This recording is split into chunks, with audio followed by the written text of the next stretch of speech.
For those of you who are okay with us recording your image, you can keep your camera on. If you have a problem, obviously you can turn your camera off. We are delighted to welcome everyone to the 5th season of the ARTIVISM initiative. We have a wonderful student ambassador today, Naya Samuel, who is a sophomore pursuing her BFA in studio art. One of her goals is to help those with few resources and opportunities to create art or just need an outlet to express themselves. She has taught painting and craft classes to folks aged 3 to over 70 years old.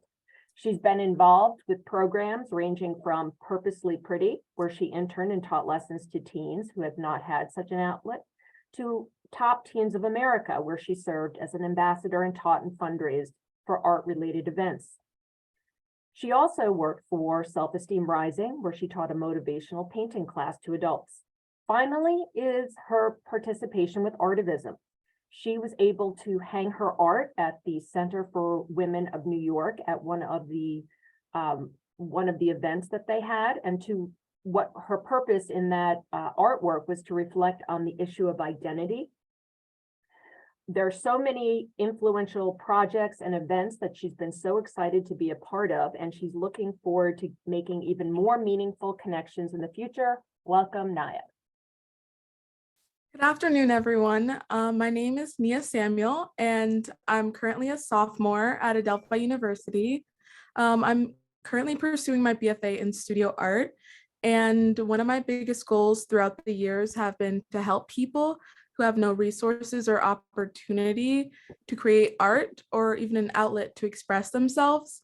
I've taught painting and craft classes to ages ranging from 3 to over 70. And I've been involved with Purposely Pretty, where I interned and taught lessons to teens who had little to no outlet, and Top Teens of America, where I was a student ambassador and taught and fundraised for art-related events for both elderly and the youth. I also was involved in Self-Esteem Rising, where I taught a motivational painting class to adults. And lastly, like Miss Lake said, I had my artwork hung in the Center for Women of New York to spread the topic of identity. These were all quite influential projects and events for me, so I'm looking forward to involving myself in even more meaningful art connections in the future. And speaking of inspiring artivists and artists, for today's inaugural presentation, ARTIVISM's keynote speaker is Jacqueline Jones LaMon, the author of 3 collections, What Water Knows, Last Seen, a Felix Polak Poetry Prize selection, and Gravity USA, recipient of the Corcus Review Press Poetry Series Book Award. She is the author of the chapbook, Legend of Clarence Thomas, winner of the Integral Music Chapbook Prize, and author of the novel In the Arms of One Who Loves Me, published by Random House/Ballantine Books.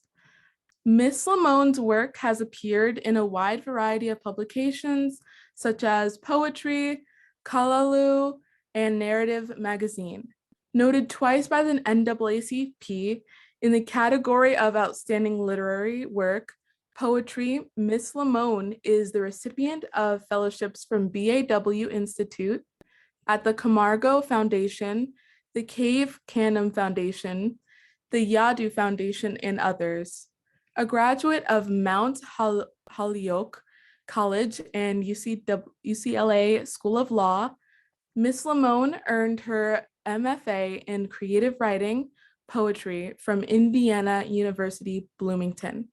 She served as a board member and past president of Cave Canem Foundation, Inc., a member of the national program at Adelphi University, where she currently holds the position of Vice President of Diversity, Equity, Inclusion, and Belonging. Today's presenter is Adam San Miguel, an international business and civic leader with over a decade of experience in the technology sector, currently CEO of Cortaditos Coffee, Adam recently worked at Google as a client director in the Google iCloud platform division. Prior to Google, Adam worked for Microsoft in the technology for social impact division, as well as in the enterprise's sales. Additionally, Adam worked for Dell Technologies, where he oversaw the Dell EMC New Jersey public sector practice and also served as the Dell Technologies Charity Ambassador to Cuba. As a civic leader in the community, Adam is a founder and chairman of the Cuban American Alliance for Leadership Education, a nonprofit organization supporting education throughout merit-based college scholarships and the leadership development programs, which was awarded Nonprofit of the Year by the Hispanic Chamber of Commerce of New Jersey in 2020. Additionally, Adam is a member of the Cuba Study Group, a Miami-based nonprofit organization aimed at promoting civil society development in Cuba. Also on the national stage, Adam is a member of the Cuba Emprenda Foundation, a nonprofit charitable organization that supports the Catholic Church of Cuba's Proyecto Cuba Emprenda in the offering of entrepreneurial training and business advisory service to Cuban entrepreneurs. Previously, Adam had served on the Lideres board of Latino Justice, a New York-based national civil rights organization, as well as the steering communities of the Americas Society Council of the Americas. As international business organization committed to economic and social development throughout the Western Hemisphere. Adam is a reservist in the United States Coast Guard and holds a BA in finance from Monmouth University, where he also holds the school record for most receptionists in a single season, as well as a career football. Most recently, Adam earned an MBA from Fordham University, where he performed micro consulting in the technology and digital branding industries in Argentina. Welcome, Dr. LaMon and Mr. San Miguel. Well, good afternoon. Good afternoon. And thank you so very much for inviting me to say a few words today to launch the Spring 2023 inaugural presentation of ARTIVISM. It's very much an honor and a privilege to stand before you in this space. So I have been an integral member of the Adelphi University community since 2006, when I was hired as an assistant professor in the Department of English. I taught poetry and creative writing to our undergraduates and in our Master of Fine Arts program in creative writing. But one of the many qualities that drew me to Adelphi was how much the university valued the trine of teaching, scholarship, and service as a combination that has propelled me throughout my academic career and provided me with a three-legged stool that has balanced me as a poet, an activist, and an educator.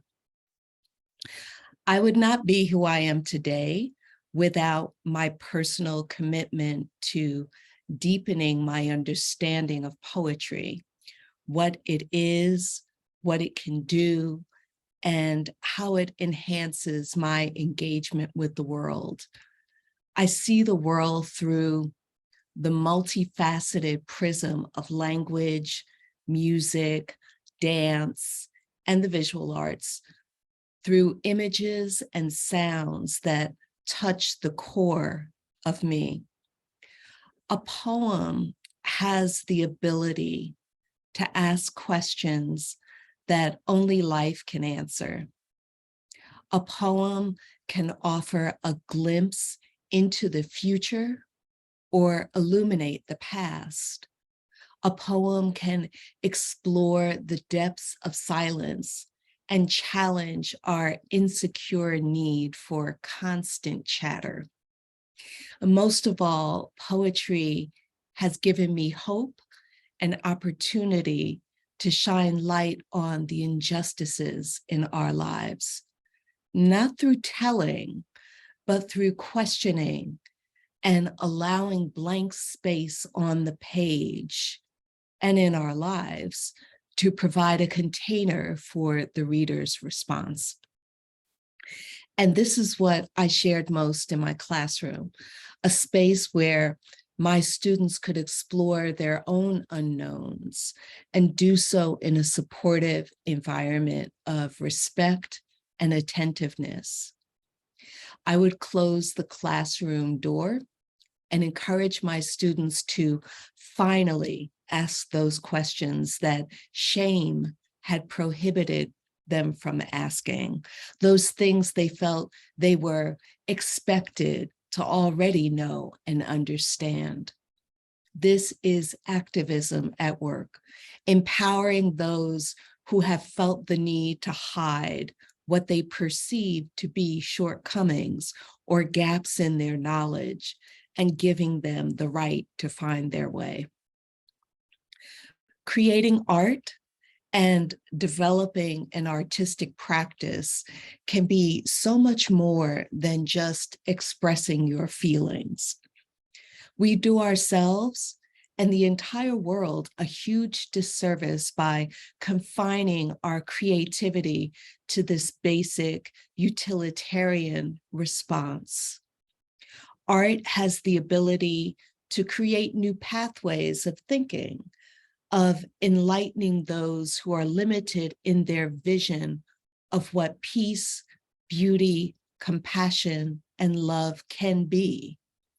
Yes, art can transport us to new worlds, but art can actually become the blueprint needed to create new worlds.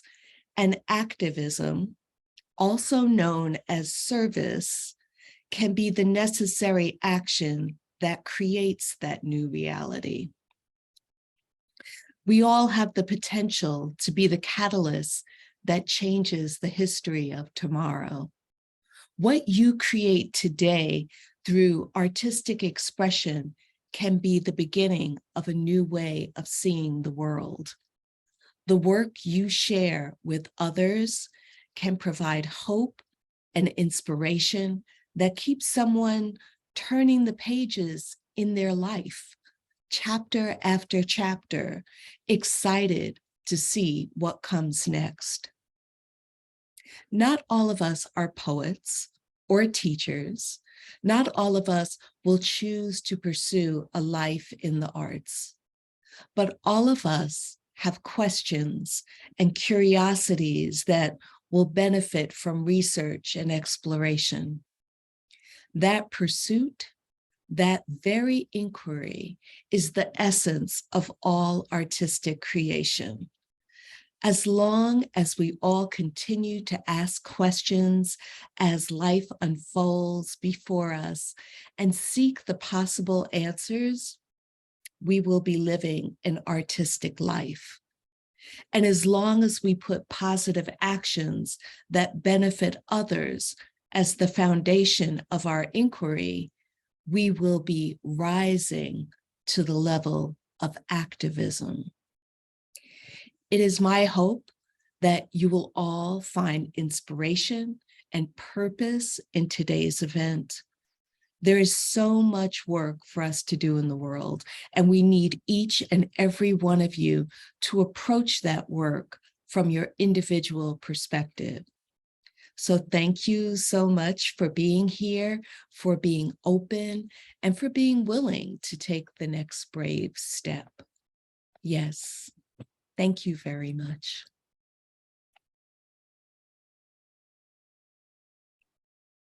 Thank you so much for your inspirational keynote.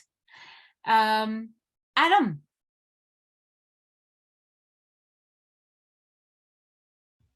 Yes, how are you?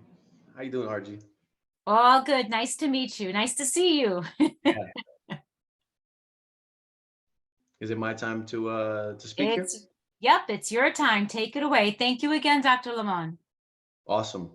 Thank you so much, Dr. LaMon. I appreciate those remarks. Very powerful. A tough act to follow, but certainly congratulate you on your work and on your influence on the students of Adelphi. So congrats. And as well to RG, and I think Carolina couldn't join today, but thank you for reaching out to me, months ago and finding our humble coffee shop through, I think it was a Telemundo program. So I'll share a few slides, a short little video, and then I'll give my remarks. And I'm looking forward to opening up some question and answer dialogue, just so that I can engage with the folks in the Adelphi community on this.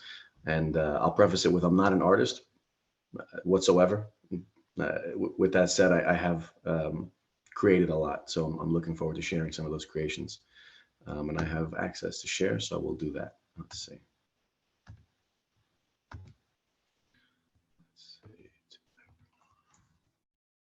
Let me know if you can play that. But while it's pulling up, I can just give a quick preamble. So Cortaditos Coffee Shop is there's 4 locations in New Jersey.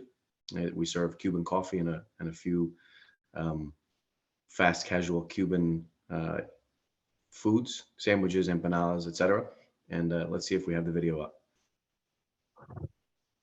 Cortaditos is where we are today, guys. Welcome to Union City, New Jersey. A wonderful place. Legit Cuban coffee. No joke. If you like Cuban coffee, you ever had Cuban coffee, come here and try it because it's fabulous. Feelings, everything. They really kind of give you the taste of Cuba. Adam is one of the owners here. Adam is so excited about these windows. I'm so sorry that we're doing this right now. So sorry. You have to, though. Here's the classic Cuban sandwich. Oh, I love it. Literally the best Cuban sandwich in the Northeast. Really? We can beat Miami. Yeah. That's a bold statement, Adam. Okay. Mañana le presentamos a Cortadito, un espacio cuyo concepto social refleja al inmigrante latino que llega a este país para abrirse camino y triunfar. En esta cafetería, con un toque moderno que mezcla los aromas del café con el sonido del tumbao cubano, sirve como trampolín para empoderar a jóvenes de la comunidad. Veamos. Viene siendo una empresa consciente de la comunidad, consciente de los empleados, consciente de la causa social que nos llega a nosotros. Como plato fuerte de Cortadito está la organización sin fines de lucro Calle, dada por uno de los dueños de Cortadito, San Miguel. La misión de Calle. Mira, Calle se trata de una cadena de una humanidad y nosotros queremos fortalecer cada vínculo, cada lazo de esa cadena lo más que podemos, empoderando esa juventud. During the 1960s, with regulations tightening and the government taking a stronghold on its people, Cubans were given a choice. An ultimatum, really. You don't like it here? Leave. And many did. Hundreds of thousands of Cubans fled political persecution and came to America during what is known as the Freedom Flights. Today, we're going to meet and learn about some of these people who made their way and created a lasting community right here in New Jersey. What we're doing is we're capturing elements from the original Cuban sandwich, which is the original Cuban sandwich is made in Tampa. That's like the history of the Cuban sandwich. Sort of the why is of influx of tobacco workers in those tobacco factories were mainly Cuban, Spanish, German, and Italian. So to feed those people for lunch breaks, they brought in all the ingredients for each one. So there's the ham is for the Spaniards, the pork was for the Cubans, the salami was for the Italians, and the mustard is that little German thing. And so what has happened is as it went into Miami and Jersey, it lost the salami ingredient. And so the Cuban, original Cuban that you see now does not have salami in it, but that was part of the original one back in the 1800s in Tampa. Your boy Hudson Chef with another episode of HUD Post. Today we're on 45th and Park, checking out Cortaditos.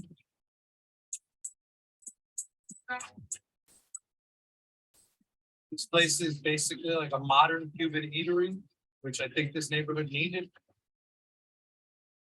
All right, guys, we're here with Adam, the owner of Cortaditos. I just want to know, like, where'd you get this idea from? Like garage doors? It feels like Cuba, but it feels like it was brought into modern day. Vision for Cortaditos comes at the intersection of social impact and family businesses trying to help their family out. So Call me back, sorry.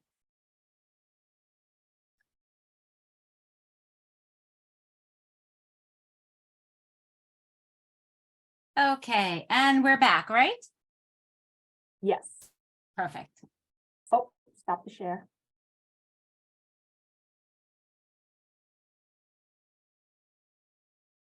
Oh, we need to stop the share so Adam can. Oh, see. I didn't? Okay.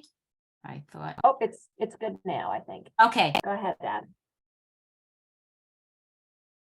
Oh, Adam, you're on mute.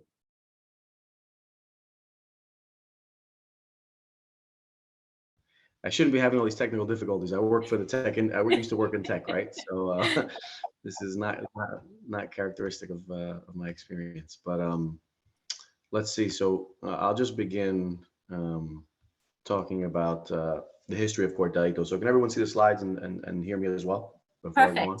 Perfect. Awesome. Yeah. So the history of Cortaditos is dates back to the 2012, 2013 timeframe when I founded this nonprofit organization, which was the first business that I founded that serves Cuban American students with college scholarships and leadership development program, all with the goal of creating the next generation of Cuban American leaders that will one day have impact both, as we say, aquí y allá, so here and there in Cuba. We think that the unique recipe of a successful professional that has a spirit of service and a proximity to their roots and culture is one of the small ingredients that will one day help us progress Cuba forward and really create the country that we come from and love. So for me, I was born here, first generation to Cuban American parents. My partner in the business that you'll hear about later was born in Cuba and came when he was 25. And we met at this nexus that I like to call social impact, which was I founded this nonprofit. We're going on almost 10 years now from being an official 501c3, which we got in 2014, but started that work in 2013. And I didn't know my partner at the time, Andres Carrillo, but he had founded a bakery cafe in 2012, same time frame, called Sweets and Cortaditos. And as I used to go business to business, looking for folks to sponsor our scholarship gala, donate to the nonprofit, he's one of the few local businesses that would always donate coffee and pastries and some appetizer goodies for our scholarship gala that we had every year. And from there, a partnership was born where I was this tech entrepreneur that I had this nonprofit on the side that I was building up on one side, and he on the other side had opened the bakery coffee shop with the sole intent of when he brought his family over from Cuba, they would all have a place to work and be together. So fast forward some years, his brother-in-law, his father, his sister, his niece all work in one of our locations. But through those years of him supporting the nonprofit that I had founded and our scholarship gala, we sort of put our heads together one day and said, hey, what are we doing besides supporting the nonprofit, and how can we take this for-profit and turn it into something that's larger and greater at scale that could potentially be a fuel for more good and more impact.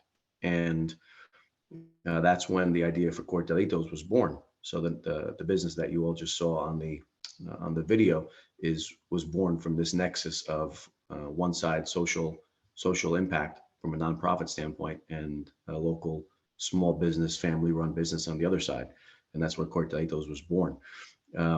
So tying it into the art and artivism, I can assure you that one of the things that stands out about our coffee shops is the artwork itself. We're very proud of some of the design work that customers and patrons experience when they come to our coffee shop. And so from the outside, you can see that you have some artwork on the wall that shows a few words. You can only see two of them. It's supposed to say Patria y Vida, which means fatherland and life. On the inside, you have some paintings of some very famous Cuban Americans. This is Celia Cruz, who's a famous salsa singer, known as the Queen of Salsa, passed away about 20 years ago this year, but has had such an impact with her legacy and her persona and her big personality and her musical success that so much so that I think next year she's going to be the first Afro woman to be put on the 25-cent US coin. And so we're very proud of her legacy. She was a New Jersey Cuban, and here you have Jose Marti, which is considered the apostle of the Cuban independence, man from the late 1800s who fought for and died for Cuba's independence from Spain, and who all Cubans, both in Cuba and in the US and wherever they are in Spain, including, draw a lot of inspiration from knowing his life, his phrases, his poems, and his way of thinking. So it's a lot of impact on our culture. And we did this design not from thinking that they would help, sell more coffee or sandwiches. Rather, we took an introspective look and said, what is important to us? What are the things about our culture and our heritage that mean something to us? And we chose to lead with that from the inside out, rather than the business sort of marketing standpoint. This is our second location, which we just opened up in the American Dream Mall, which you can see has the same pattern of design, just some slightly different colors. So you still have Celia in the pink and blue, and you still have Jose Marti, if you can look through the doorway on the left side as well. And of course, you still have those words Patria y Vida. So I take a quick pause on that because it's important. The Patria y Vida is it's the modern battle cry for Cuban freedom. So about 2 years ago, a few Afro-Cuban artists, most living in Miami, some living in Cuba, came together and wrote a song called Patria y Vida, which is what you see here on the wall. And the basis for that song truly is making echo, but going against a very famous phrase that Fidel Castro coined, decades ago, and you find on billboards in Cuba still, which is Patria o Muerte, which means fatherland or death. And this song that came out 2 years ago won a Latin Grammy, actually 2 Latin Grammys, and was the only Grammy to be awarded to artists who were, and still at the time, in prison in Cuba for this sort of activism, for speaking out, for saying these words, Patria y Vida. And why they mean so much, the principal writer of the song, we had the opportunity to honor this gentleman at our scholarship gala that I mentioned before, which is how I met my partner, with an award. And he told our students, the 50 plus students that we have in our leadership development program, that the most important difference for those non-Spanish speakers out there is not the word life versus death in the other phrase. It's the E versus the O, which is essentially saying and versus or. And so the inclusivity of Patria y Vida, which is fatherland and life, is the biggest difference between fatherland or death, meaning you don't have to choose your perspective or mine. You don't have to choose your way of thinking or mine. You don't have to choose your vision for the political future of our country or mine. They can both coexist, and they can both be in the future vision for our country, which is why it's an inclusive phrase. It's an and, not an either or. And that was very powerful. So when you go to Cortaditos, you'll see that phrase on all the locations that we stand up, and we're very proud of that. And that's a little bit of who we are as an organization and our background as what I consider a conscious business and a social enterprise. And so what we do is, a lot of the students that come to the leadership development program of the Cuban American Alliance for Leadership and Education, which we call CAE, many times we'll have a summer job, have an internship at Cortaditos, which is some of the folks who got interviewed on the Telemundo special that perhaps RG saw. And we're very proud to afford those opportunities for our students and for some recent arrivals. And so I'll take a pause there. If there's any questions or comments, I'm happy to field some questions or comments. And if not, I can continue a little bit about our story and tell you folks about the nonprofit a little bit more. Well, do we have any questions or comments so far? If not, we can continue and you could tell us more about the non-for-profit. Yeah. And then take on questions. Okay. Sure, absolutely. So the nonprofit is probably the funnest part of my days, when I get to go plan and execute some stuff around helping students lift their job prospects and lift their lives in general. So the low hanging fruit is this $10,000 scholarship we give out every year. We try to give out 3 of those. Through COVID, it got a little dicey, and we gave out 1, then 2, we're back to 3. So we're still part of those fundraising efforts. But the most important thing, especially from the university standpoint, which you perhaps all can appreciate, is a 4-year, what we'll call transformational leadership development program that our students go through. And that leadership development program includes leadership skill building workshops when they're home from schools in summers. And so they'll go through a 4-year curriculum with different modules around things like public speaking, resume writing, interview skills, financial freedom, emotional intelligence, and more, all around building those soft skills that we think are the primary drivers for strong leadership. I think that they'll lean on the universities and schools for those technical disciplines and some other things as well, right? But if you want to become an engineer, a doctor, a lawyer, you need those sort of technical disciplines. But the things that we believe are what create movers and shakers and folks that are going to have impact in the world is their ability to exude those leadership skills and those soft skills that we think we have a good program built around. And in conjunction with that, we take our students on 3 immersion trips. We'll call them study impact trips, where they'll go to Miami on one.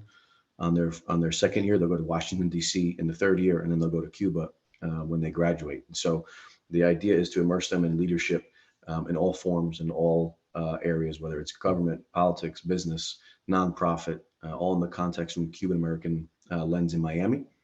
And then on our DC trip, we take a deep dive into the political dynamic of the Cuba-US sort of geopolitical issue.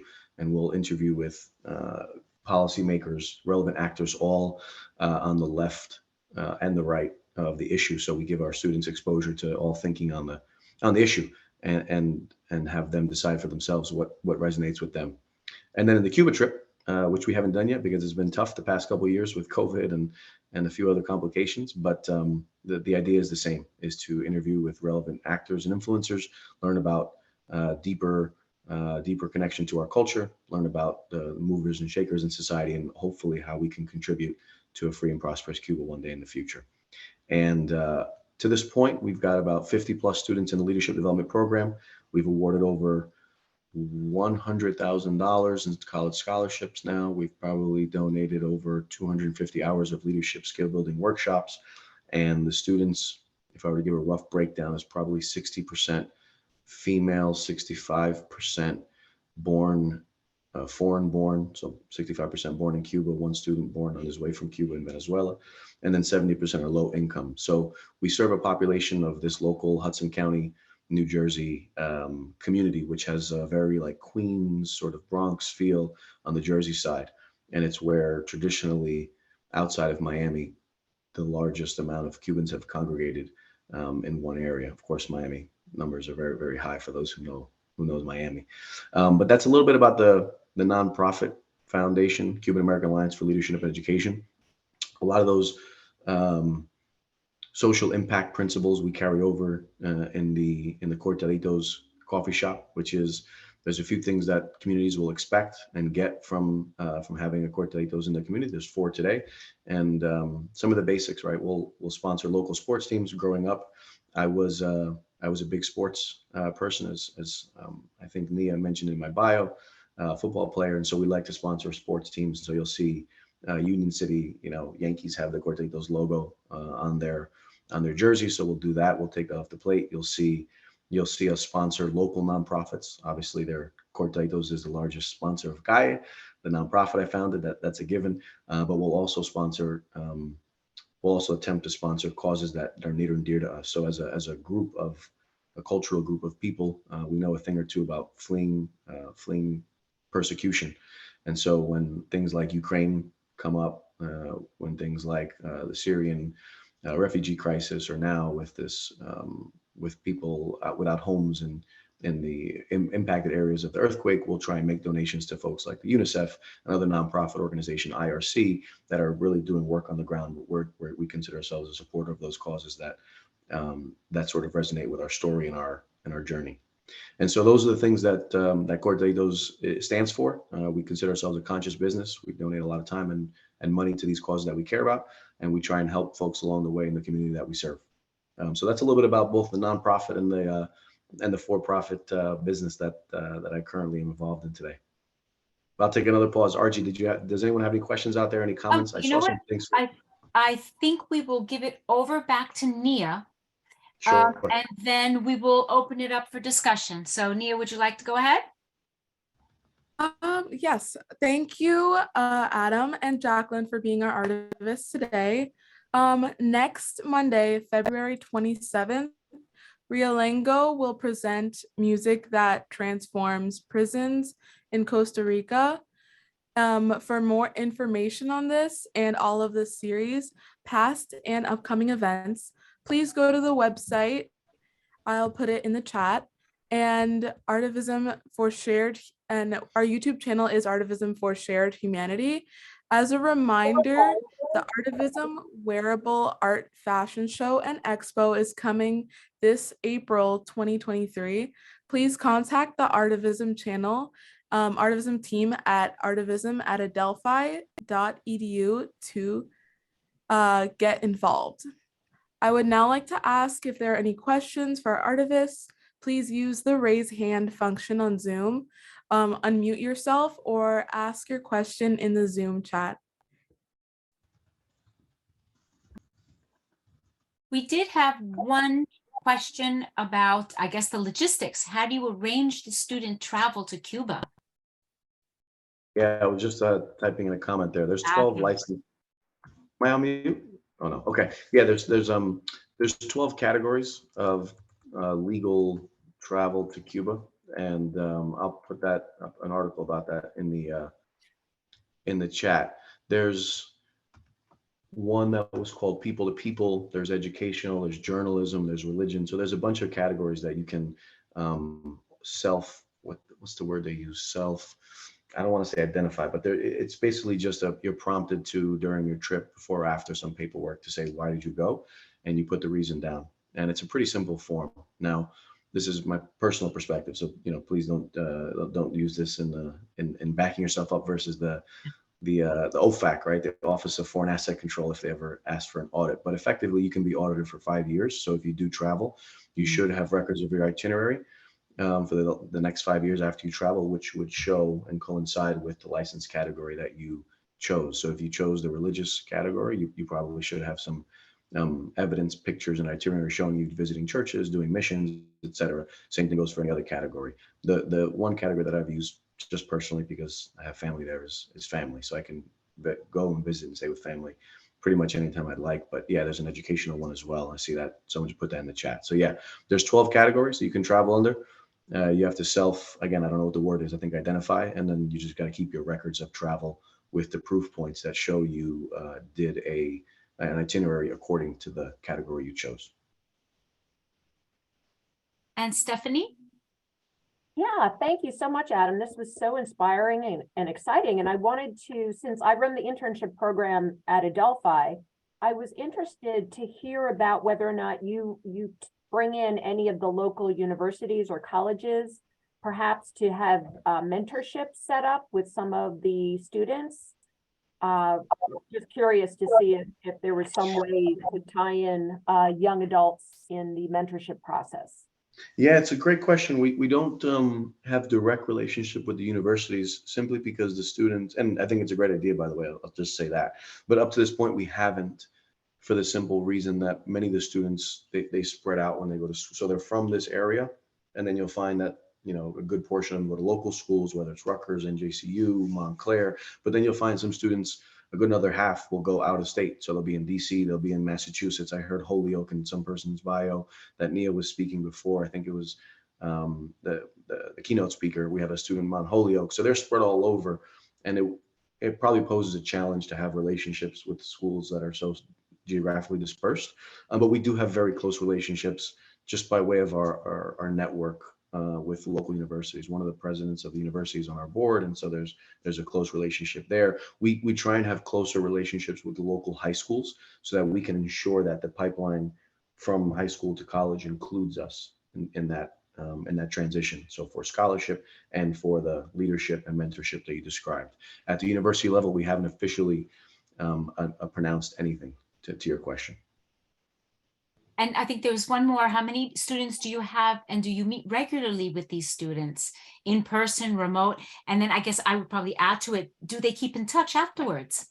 Yeah, we have beautiful relationships with these students. It's one of the things I'm most proud of is how strong I think we support the students, a very intimate relationship. So we have about 50 plus students in the program right now between all 4 years, freshmen, sophomore, juniors. We welcome between 8 and 12 every year. The classes are usually that size. That's just what we've gotten to. It used to be first class was 3, then it went 6, then it went 9, and we got to this point where it's roughly around 10 each year. The relationships with the students are very, very close during summer times and breaks. Unfortunately, when they're away, there's, it's all virtual for the most part, and we kind of lose a little bit of touch like in the fall and spring.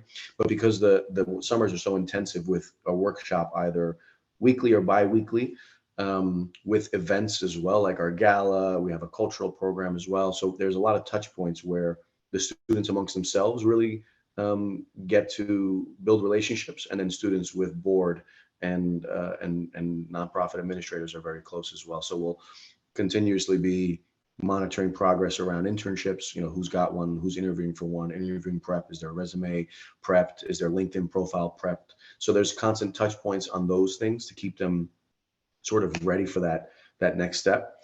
And yeah, we've built pretty close relationships with these students, so much so that we've had graduates that have graduated the program, received scholarship, applied to graduate school and got jobs, and then now have become members of the board. Well, they'll pay board dues and contribute, via their experience to enrich the program, sort of in a full circle capacity, right? So becoming a high school student, applying, getting a scholarship, going through the program, leveraging the power of the program for your future to getting into schools and all this other stuff, and then coming back and being on the board. So to answer your question, there's been a full circle aspect to it that's really, really been captivating for me. And I think when people attend our events and feel that family nature of it, that's something that immediately energy you feel from the organization. And I think maybe even a mentorship program for high school students, if you can get some of your students that have graduated from, right, have benefited from your organization, serve as mentors to young people in high school, so they stay connected. They see that your hard work, and moving on and getting an education and finding resources are all possible and very doable, right? I don't know if you have mentorship programs, but that would be very interesting if you can have those that benefited give back and then connect again with young people. I agree with you, RG, and that's we're trying to tap into that now, because we've had the first couple classes graduate. The leadership program officially started like 2016, 2017. And so we're just getting those like first 2 classes out and feeling out what like the post leadership development program experience and participation looks and feels like. And I think that's the where it's leaning. It's how can you connect, a graduated student with a student who's either applying or in the program to create more stickiness and value for the program. Yeah, 100% agree. Are you opening one in New York? We want to expand, obviously. It's always for now. I think everyone in the nonprofit industry knows the challenge of budget, time, et cetera. We have no full-time employees. We have no one who takes salary. So this is all us donating time and money, still a lot, both sides of it. So we're trying to obviously constantly always build up our fundraising capacity to get someone who can be an executive director or an administrator, someone who can dedicate full time to a lot of the administrative stuff that we just, we spread thin and we try and make it happen. For example, I've got like a road show I got to do in the next couple of weeks where I go to the high schools around here, go to 4 or 5 high schools, do the presentation, interview students, take that information and try and, chase them to follow up, because, believe it or not, although you're giving out $10,000 in a great program, sometimes at 17 years old, they don't see the value for it. And so you kind of have to like contact the counselors and say, hey, we saw this person came but didn't follow up. Are they going to apply? And how's their essay coming along? And how's their video coming along? And there's a lot of administrative touch points that we go through that we really don't, truly don't have the time for, but we still put the time out there. So it's a challenge, but it's the most rewarding thing that I've done. So yeah, it's a great endeavor that we're part of. Are there questions from any of the students? I know I'm interested to find out a little bit, since you said you started your career in the tech industry and navigated over to the nonprofit industry. And I thought maybe you might speak to how students who imagine themselves going into one track might find a new world in the nonprofit sector, and how that fuels you in a variety of ways. Yeah, that's a great question, Stephanie. And I was the type of, I think there's a lot of different experiences out there. I was the type of student that truly didn't know what exactly professionally they wanted to do, even after having a degree in hand, right? So for me, I was very focused on athletics in college, and I was a business major. So once you graduate, I was sort of thinking, now what?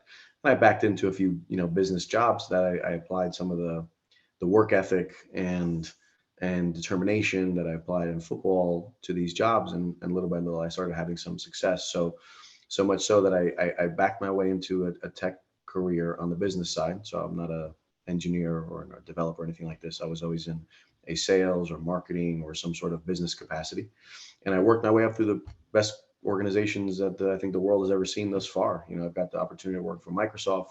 I got the opportunity to work for Google, worked for Dell, and so all these great organizations where I learned so many professional chops from, and practices, and how to be and how to create and how to work on that level, all contributed to my ability to execute on the visions and mission that I cared about. Which is the part two to the answer is, if you truly aren't going into something that you know you want to go in through, there's people who know they want to do a certain profession, and they're diehard about their profession, and that's what they love and they do, and they're sort of working in their dream. It wasn't my case. I enjoyed working at these places. I enjoyed learning, but for the most part, they were jobs for me. They were a career. They weren't my passion. And so what I was committed to doing though was I had my 9 to 5, way more hours than just that, but you had your 9 to 5, and then I had what people call your 5 to 9, right? Which you do your personal time. And instead of watching Netflix or kind of hanging out on my couch, I went to work with people who were like-minded individuals that cared about certain things that I cared about as well. And we would put projects together, and, found the nonprofit, and then put the next step in front of the next step and next step. And little by little, you find yourself sort of working a lot, but working on stuff that you care about. And, as that world that I created outside of my tech career world got bigger and bigger and bigger, which is the nonprofit. We got an award from the Hispanic Chamber of Commerce, and we have 50 students. And then I met my business partner through that, and then we created the coffee shop, and one, he had 2, then we now have 4. And so it just so happens that just by a stroke of luck, and I'm okay with saying this on camera, I was laid off by Google in January, right? They had mass layoffs, 12,000. For me, I feel really bad saying it, because it was a rough day for a lot of people. I was ecstatic. I said, wow, this is a great opportunity for me to, go all in on the things that I've built over the past 10 years in my personal life.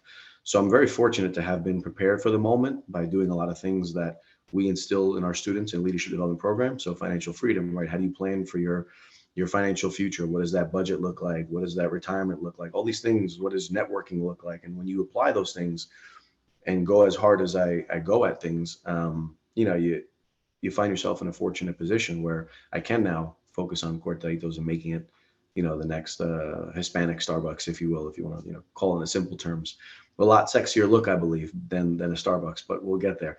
And so to your point, for me, I wasn't the student that knew exactly what they wanted to do at 22, 21 years old, graduating with the bachelor's degree in my hand. I had to go through a lot of, work and iteration and networking and sort of building that other side of me now. And I'm now just getting into it. And all these tools that I got from universities, I have 3 degrees. I got 2 bachelors, 1 master's. They mentioned the Fordham degree. I got a bunch of experience under my belt with literally the best organizations in the world. And I say that not with unabashedly. I say it as a fact, right? Google's voted, the best company to work for time and time again, or top 10 or something. So I learned a lot from these places, and now I'm applying it to the things that I'm fully passionate about. And so I consider myself fortunate, but there's a lot of work in that fortune. So that's the message I would give to your, the students listening to the question you asked is, make sure you're working at the things that you care about in a meaningful way, not just showing up and going home, but really putting in the time while you have it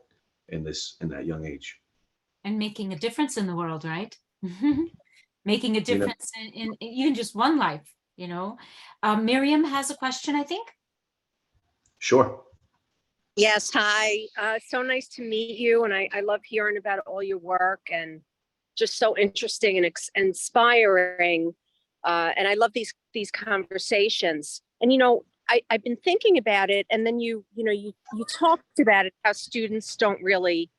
a lot of students don't know what they want to do in life. I think I'm estimating, but I think most students really don't know. And I'm a speech pathologist. I work at Adelphi University, and speech pathology in the United States is the fourth whitest profession in the United States. So it's not reflective of our population and who we serve. So one of the things I'm doing with some of our students is we're doing visits to like high schools to let them know that it even exists, because a lot of people don't even know that it's a possibility of a profession. And then they find out and they say, wow, well, maybe that's something I could be interested in.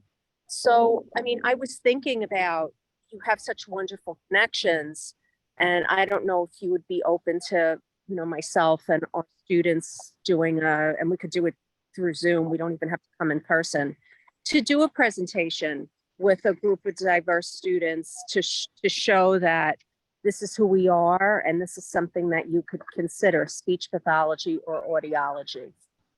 Done. Let's just do it. I won't even make a comment. Let's not waste any more time. Yeah, pass her my email and let's make it happen. Okay. All right. Good. Very good. Thank you so much, though. I appreciate your sharing the story behind it. But yes, it's done. Let's do it.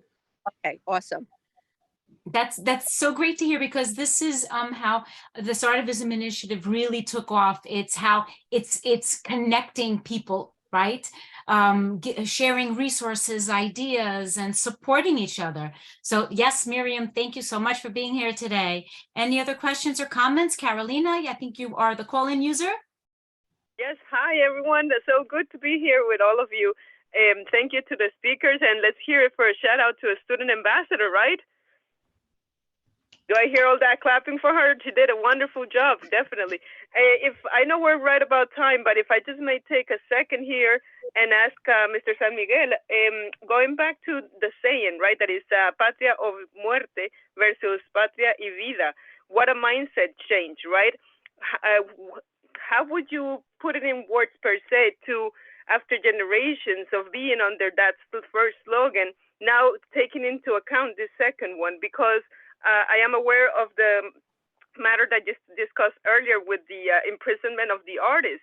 And, you know, one thing is talking about here, let's say in the US versus doing it on site, like in this case in Cuba, but we have so many artists around the world that are basically risking their life, right, to make this mindset shift, right, that are so needed in our society. Any words about that? Yeah, I appreciate you bringing that to the topic of conversation again. I really do. So thank you for the question. I didn't get your name, but thank you for the question. Carolina. Oh, right, Carolina. I'm sorry. Thank you so much. And great to have you again on the call. It's an amazing question. And I think for me, one of the things I'm grateful for with my relationship to Cuba is a deeper appreciation for that thing, for that which we have here in this country, which is that freedom of expression. And I think we here take full advantage of it. I think there's a lot of expression. I think there's a lot of people who are, it's not perfect by any means, but I think there's a lot of ways here for you to express your ideas, your manifestations, your beliefs, etc. I think there's many outlets in the United States to do that, and other countries of the world as well. And Cuba is not the only one that suffers this type of condition where some ideas are just not welcomed. But to your point, what is the most impactful thing about that phrase is the artist's name is Yotuel, and he's an Afro-Cuban, left Cuba, I think in maybe early 2000s, and went to Europe and then landed in Miami recently. And I mentioned what he told the students, but the most impactful thing about what he told the students is that inside of the patria y vida, cabe, or in English would be, there's room inside patria y vida for patria o muerte. O sea, what I'm trying to say is that it's so inclusive that it even includes uninclusive ideas, right? Within that, there are still people and groups who don't believe that ideas should be expressed and ideas should be manifested and art should be created around it. But that's what it includes. An inclusive society does include people who don't want to be inclusive, right? They still have the right to think it shouldn't be expressed. But inside of the Patria Vida, it all can be expressed. Someone saying it shouldn't be and someone saying it should be. Someone expressing it and someone saying don't express it, right? All of it, including the old patria o muerte, meaning the old idea that you have to choose this or death, leave or stay and be in this, and you have to choose it this way if you're here.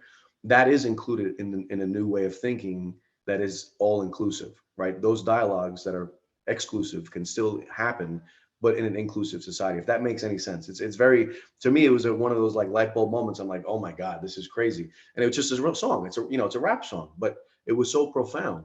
And when people took to the streets and started shouting it, it was just, your skin, I don't know how you say it in English, se pone la piel de gallina. You get goosebumps. You get goosebumps when you would see those moments.